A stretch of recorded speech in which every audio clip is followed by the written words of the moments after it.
సూర్యాపేట జిల్లా హుజూర్ నగర్ బీఆర్ఎస్ మాజీ MLA Sanampudi Saidireddy audio కలకలం రేపుతుంది. టెలికాన్ఫరెన్స్ వాయిస్ రికార్డ్ సోషల్ మీడియాలో వైరల్ అవుతుంది. ఢిల్లీకి పిలిచి బీజేపీ కండువా కప్పుకోమన్నారని ఆడియోలో ఆయన వ్యాఖ్యలు చేశారు. ఎంపీ టికెట్ తనకే వస్తుందన్నారని తెలిపారాయన. ఇప్పుడు కండువా కప్పుకోకుంటే పార్టీ పరువు పోతుందన్నారని, కేంద్రంలో మళ్లీ బీజేపీనే వస్తుందని ధీమా వ్యక్తం చేశారు. మోదీ ప్రధాని అవుతారని ఆశాభావం వ్యక్తం చేశారు. ఎన్నికలప్పుడు డబ్బులు ఇవ్వకుండా అవతల వాళ్లకిస్తే ఎలా పనిచేస్తామని నిలదీశారు. ఇక్కడ బీఆర్ఎస్ పరిస్థితి అర్థం కావడం లేదన్నారు సైదిరెడ్డి. రంజిత్ రెడ్డి, పైళ్ల శేఖర్ రెడ్డి పోటీ చేయడం లేదని తెలిపారు. సీఎం రేవంత్ రెడ్డిని దింపాలని కాంగ్రెస్ వాళ్లే అనుకుంటున్నారని తెలిపారు.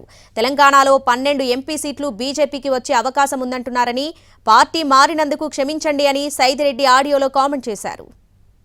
2 గంటల మధ్యలో ఫోన్ చేసి పొద్దున్నే మాట్లాడదాం 8 కల్లా రమ్మని చెప్తే నేను డైరెక్ట్ అక్కడికి వెళ్ళిపోయినా. ఢిల్లీకి పోయినాక ఈ రోజు సిఈసి మీటింగ్ ఉంది, నువ్వే పోటీ చేయాలా, ఇప్పుడు నీ పేరు ప్రకటిస్తాం, ప్రధానమంత్రి అమిత్ షా మధ్యలో నీ పేరు ప్రకటించాల్సి వస్తుంది, నీకు ఇప్పుడు జాయిన్ గా కండ వేసుకోకపోతే మళ్ళీ రేపు నువ్వు వెనక్కిపోతే పార్టీ పరుగు పోద్ది స్టేట్ వైడ్, అందుకని నువ్వు కండ వేసుకోవాలని చెప్పినాం. మనం అధికారం కేంద్రంలో ఎట్టి పరిస్థితుల్లో మళ్ళీ మోడీ గారే, మీ అందరికి తెలుసు. ఇలా రామాలయం అయిపోయింది, మోడీ గారి ప్రభావం అయిపోయింది. దేశం మొత్తం మోడీ గారి వైపు తుఫాన్ లాగా వస్తా ఉంది. డబ్బులు ఎలక్షన్లకు వచ్చి లాస్ట్ నైట్ కల్లా డబ్బులు ఇస్తాం మీరే లేదు మీరే పెట్టుకోండి అంటే నైట్ మళ్ళీ మనకి ఏకుండా అవతలకి ఇచ్చే మనం పార్టీలో ఎట్లా పని చేయలేస్తాం. అయినా మిమ్మల్ని కూడా పని చేసుకుంటూ వచ్చినాం.